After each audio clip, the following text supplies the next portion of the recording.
Ngara numida wera phone ki ba panam pau che diki maru ba pau khara khanga saraka myam da khudo tamjege parliament ki nungjo mi famangoina na hayeng all party mi fam kau khrei tha asigi kunga mathoi dagi hogadari ba parliament ki nungjo mi famasi ki mangoina na hayeng all party ki mi fam kau khrei pangthokadari ba nungjo mi famasi apan ba ye palhendana sathanaba amadi myam gi oiba aruba wafam singda amata oina sagat minanaba mifam asi kaukhibani parliament ki nungjo mifam July 18 dagi horaga August 18 fawba tha ama chupna chathagadabani Rajya Sabha amadi Lok Sabha gi mifam asida lenga ki makedagi bill nipa puthokna ba thorang tawri masigi mathakta leba asigi ina khulaba geopolitical history amadi insane election protection tawnaba geo heritage site and geolilics preservation and maintenance bill so maro eba agenda singi manungdo yauri handaki mifam asida leba asida lairiba sport body singi thabak thoram sing streamline tawnaba pandamda national sport governance bill ngaki maikaidagi pothorak payari masida natana mile and millel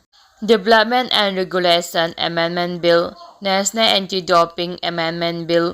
Jijan Biswasas amendment of provision bill Manipur Goods and Services Tax Amendment Bill amadi Income Tax Bill lising aniga sopna kunga mga su puthokadori hanaki session asida Manipur da thamliba President rule asi makhata na thamnabagi ayabasu lauraba yai makhatara pa pauda luchingba oiningba yambadagi popular government semba ngamdabani M Tombi lengak sembagi MLA masing suna leiriba BJP gi MLA marakta luchingba oiningba yambadagi ngasi phawba popular government ama semba ngamdabani haina Shiva Sena Manipur Pradesh ki president M Tombi na maral sikhrei babu parada leiba Shiva Sena Manipur Pradesh ki office da ngasi pangthokiba paugi mifam amada M Tombi na mathaki wafam asi phongdokhibaga loinana tha asigi kunga mathoi dagi hogadariba parliament ki nungjo mifam da pothoktuna khana binaba Manipur issue gi matangda toucher of demand mari yaba memorandum ama Shiva Sena amadi masiga saminariba party singi MP singda pisinduna zero award khana binaba mahangna luchingba Shiva Sena state team amatha asigi kunga mangada Delhi da chatlaga ni hana su phongdokhi mahangna makha taraduna Manipur da thamliba president rule makha tana sangthana thamgani habagi thajaba leiti hana su Manipur Democratic Alliance ki campaigner oiriba M Tomina phongdokpaga loinana August ahamba jail fawbada Manipur da popular government ama laklaba yai haina su mahangna thajaba thamki mahangna makha taraduna Manipur da ngasi phawa popular government ama semba ngamdana leiriba asigi tonga tonga ba maram chigi manungda leader oiningba masing yamba sisu amani lengak sembagi MLA masing suna leiriba BJP gi MLA singi marakta luchingba oiningbagi wakhalol na mang tharaga thabak tawbagi mahutta kathoklaga thabak tawbagi hainabi thamba mathau tai haina su phongdokhi center gi luchingba singda pisingadaba memorandum aduda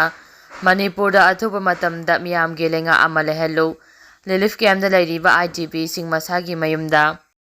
hanjil hallo Manipur da free movement le hello mito mapung phana khandoktuna maramda hlandriba fawba Manipur da census amadi delimitation gi thabak tawba yaroi haiba point sing yauri haina su M Tombi na makhata na phongdokhi makhatara pa pauda Beles volunteer sing protection pivina ba governor da taksin krei Beles volunteer arambai tengol amade national sovereignty ngak sembagi thabak tawriba adai volunteer singbo ngakpi sembina ba Human Rights International Federation gi makedige Manipur gi governor Ajay Kumar Balada steol amapi dina taksin krei Human Rights International Federation gi makedige Governor da facing ki bas deol aduda narco terrorist na border lanse laktuna Manipur thugaina ba honarak liba asida national security amade sovereignty ngakna ba Beles volunteer arambai tengol amade atai volunteer kayana kathoktuna laklibani Beles volunteer singa sina thawai kathopa pamudana mapangi force singi makhutagi Manipur gi territory integrity kanaba amade lamdam asigi jelaumi sing kanjana ba ahin nungthil khadana angamba thakta ngak sembagi thabak tawduna lagli makhoina tawriba thaba ase Indian Constitution ki Article 51 ga ꯌꯥꯝꯅ ꯅꯛꯁꯤꯟꯅꯕ ꯊꯕꯛꯁꯤꯡꯅꯤ꯫ Article ꯑꯁꯤꯅ ꯂꯩꯕꯥꯛ ꯑꯁꯤꯒꯤ ꯃꯤꯄꯨꯝ ꯈꯨꯗꯤꯡꯃꯛ ꯂꯩꯕꯥꯛ ꯑꯁꯤꯕꯨ ꯉꯥꯛ-ꯁꯦꯟꯕꯒꯤ ꯃꯊꯧ ꯂꯩ ꯍꯥꯏꯅ ꯄꯜꯂꯤ꯫ ꯂꯥꯏꯕꯛ ꯊꯤꯕꯗꯤ ꯑꯁꯤꯒꯨꯝꯕ ꯚꯣꯂꯨꯟꯇꯤꯌꯔꯁꯤꯡ ꯑꯁꯤꯕꯨ ꯐꯥ ꯄꯨꯟꯕꯒꯤ ꯊꯕꯛꯁꯤꯡ ꯆꯠꯊꯔꯛꯄ ꯑꯁꯤꯅꯤ꯫ ꯃꯔꯝ ꯑꯁꯤꯅ ꯃꯈꯣꯏꯕꯨ ꯐꯥ ꯄꯨꯟꯕꯒꯤ ꯊꯕꯛ ꯑꯁꯤ ꯇꯧꯍꯟꯕꯤꯗꯅꯕ ꯊꯕꯛ ꯂꯧꯈꯠꯄꯤꯌꯨ꯫ ꯚꯣꯂꯨꯟꯇꯤꯌꯔꯁꯤꯡ ꯑꯁꯤꯒꯤ ꯃꯔꯛꯇ ꯑꯌꯥꯝꯕꯅ ꯊꯣꯛꯂꯤꯕ ꯏꯔꯥꯡ ꯑꯁꯤꯗ ꯏꯃꯨꯡ ꯃꯅꯨꯡ ꯂꯩꯈꯤꯗꯕ ꯑꯃꯗꯤ ꯌꯨꯝ ꯃꯥꯡ ꯇꯥꯛꯍꯟꯈꯤꯕ ꯀꯌꯥ ꯑꯃ ꯌꯥꯎꯔꯤꯕꯅꯤ꯫ ꯃꯔꯝ ꯑꯁꯤꯅ ꯃꯈꯣꯏꯕꯨ ꯁꯥꯏꯀꯣꯂꯣꯖꯤꯀꯦꯜ ꯑꯃꯗꯤ ꯁꯣꯁꯤꯌꯦꯜ ꯇ꯭ꯔꯥꯎꯃꯥ ꯀꯌꯥ ꯂꯩꯔꯤꯕ ꯑꯁꯤꯗꯒꯤ ꯔꯤꯍꯦꯕꯤꯂꯤꯇꯦꯁꯟ ꯇꯧꯅꯕ ꯊꯕꯛꯁꯤꯡ ꯂꯧꯈꯠꯄꯤꯌꯨ ꯑꯃꯗꯤ ꯂꯩꯈꯤꯗ꯭ꯔꯕ ꯚꯣꯂꯨꯟꯇꯤꯌꯔꯁꯤꯡꯒꯤ ꯏꯃꯨꯡ ꯃꯅꯨꯡꯗ ꯂꯩꯉꯥꯛꯅ ꯃꯇꯤꯛ ꯆꯥꯕ ꯑꯦꯁꯒ꯭ꯔꯦꯁꯤꯌꯔꯒꯤ ꯁꯦꯟꯐꯝ ꯄꯤꯕꯤꯌꯨ ꯍꯥꯏꯅꯁꯨ ꯒꯕꯔꯅꯔꯗ ꯇꯛꯁꯤꯟꯈꯤ꯫ ꯃꯔꯝ ꯑꯁꯤꯅ ꯚꯣꯂꯨꯟꯇꯤꯌꯔꯁꯤꯡ ꯑꯁꯤꯕꯨ ꯐꯥꯕ ꯑꯃꯗꯤ ꯃꯈꯣꯏꯒꯤ ꯃꯊꯛꯇ ꯂꯤꯒꯦꯜ ꯑꯦꯛꯁꯟ ꯂꯧꯕꯒꯤ ꯊꯕꯛ ꯑꯁꯤ ꯂꯦꯞꯍꯟꯅꯕ ꯃꯔꯤ ꯂꯩꯅꯕ ꯑꯣꯊꯣꯔꯤꯇꯤꯁꯤꯡꯗ ꯄꯥꯎꯇꯥꯛ ꯄꯤꯕꯤꯌꯨ꯫ ꯚꯣꯂꯨꯟꯇꯤꯌꯔꯁꯤꯡꯒꯤ ꯃꯔꯛꯇ ꯂꯩꯈꯤꯗꯕꯁꯤꯡꯒꯤ ꯏꯃꯨꯡ ꯃꯅꯨꯡꯗ ꯑꯦꯁꯒ꯭ꯔꯦꯁꯤꯌꯔ ꯃꯇꯤꯛ ꯆꯥꯅ ꯄꯤꯕꯤꯌꯨ ꯍꯥꯏꯅꯁꯨ ꯒꯕꯔꯅꯔꯗ ꯇꯛꯁꯤꯟꯈꯤ꯫ ꯃꯈꯥ ꯇꯥꯔꯛꯄ ꯄꯥꯎꯗ FNCCꯒꯤ ꯃꯇꯝ ꯀꯛꯇꯕ ꯂꯝꯕꯤ ꯊꯤꯡꯕꯒꯤ ꯈꯣꯡꯖꯪ ꯍꯧꯈ꯭ꯔꯦ꯫ ꯖꯔꯃꯟ ꯑꯃꯗꯤ ꯇꯥꯏꯒꯔ ꯔꯣꯗ ꯁꯦꯝ ꯁꯥꯕꯒꯤ ꯊꯕꯛ ꯊꯣꯛꯍꯟꯅꯤꯡꯗꯕ ꯊꯧꯗꯣꯛ ꯊꯣꯛꯇ꯭ꯔꯤꯉꯩ ꯏꯟꯗꯤꯌꯥ ꯂꯩꯉꯥꯛꯅ ꯈꯨꯗꯛꯇ ꯂꯦꯞꯍꯜꯂꯨ꯫ FNCCꯅ ꯀꯨꯀꯤ ꯃꯤꯌꯥꯝꯕꯨ ꯅꯥꯒꯥ ꯇꯥꯕ ꯃꯐꯝꯁꯤꯡꯗ ꯃꯇꯝ ꯀꯛꯇꯅ ꯆꯪꯂꯛꯄ ꯊꯤꯡꯕꯒꯤ ꯈꯣꯡꯖꯪ ꯍꯟꯗꯣꯛꯄꯤꯅꯕ ꯀꯨꯀꯤ ꯖꯣꯕ ꯀꯥꯎꯟꯁꯤꯜꯅ ꯑꯄꯤꯜ ꯇꯧꯔꯛꯂꯤ꯫ ꯊꯣꯛꯂꯤꯕ ꯂꯥꯟ ꯑꯁꯤꯅ ꯆꯠꯊꯣꯛ ꯆꯠꯁꯤꯟ ꯇꯧꯕꯗ ꯌꯥꯝꯅ ꯈꯨꯗꯣꯡ ꯆꯥꯍꯟꯗ꯭ꯔꯦ꯫ ꯂꯥꯟꯒꯤ ꯃꯍꯨꯠꯇ ꯏꯪꯅ ꯆꯤꯛꯅ ꯂꯩꯕ ꯄꯥꯝꯃꯤ꯫ ꯀꯨꯀꯤ ꯈꯨꯟꯖꯥ ꯑꯃ꯫ ꯃꯈꯥ ꯇꯥꯔꯛꯄ ꯄꯥꯎꯗ MLA Kimneo ꯍꯥꯡꯁꯤꯡꯅ ꯊꯣꯡ ꯁꯪꯒꯥꯗꯨꯅ ꯃꯤꯌꯥꯝꯗ ꯈꯨꯠꯁꯤꯟꯅꯈ꯭ꯔꯦ꯫ ꯀꯥꯡꯄꯣꯛꯄꯤ ꯗꯤꯁꯇ꯭ꯔꯤꯛ ꯍꯦꯗꯀ꯭ꯋꯥꯔꯇꯔ ꯑꯃꯗꯤ ꯁꯥꯏꯀꯨꯜꯗ ꯂꯩꯔꯤꯕ ꯃꯤꯌꯥꯝꯗ ꯑꯅꯧꯕ ꯊꯣꯡ ꯑꯃ ꯁꯪꯒꯥꯗꯨꯅ ꯁꯥꯏꯀꯨꯜ ꯑꯦꯁꯦꯝꯕ꯭ꯂꯤ ꯀꯟꯁꯇꯤꯇ꯭ꯌꯨꯑꯦꯟꯁꯤꯒꯤ Kimneo ꯍꯥꯡꯁꯤꯡꯅ ꯃꯤꯌꯥꯝꯗ ꯈꯨꯠꯁꯤꯟꯅꯈ꯭ꯔꯦ꯫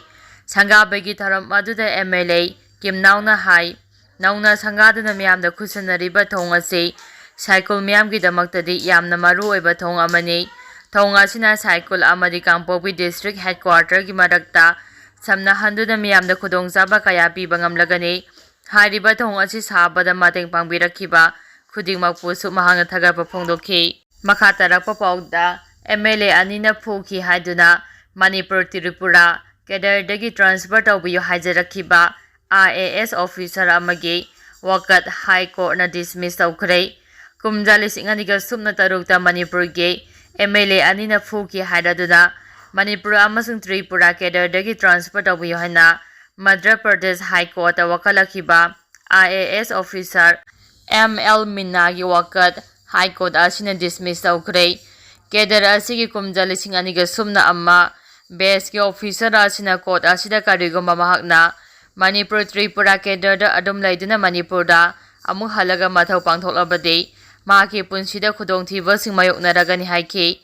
ꯑꯗꯨꯕꯨ ꯋꯥꯐꯝ ꯑꯁꯤꯗꯤ ꯂꯩꯉꯥꯛꯅ ꯂꯦꯞꯀꯗꯕꯅꯤ ꯍꯥꯏꯅ ꯍꯥꯏ ꯀꯣꯔꯠ ꯑꯁꯤꯅ ꯗꯤꯁꯃꯤꯁ ꯇꯧꯔꯛꯈꯤꯕꯅꯤ ꯍꯥꯏꯔꯤ꯫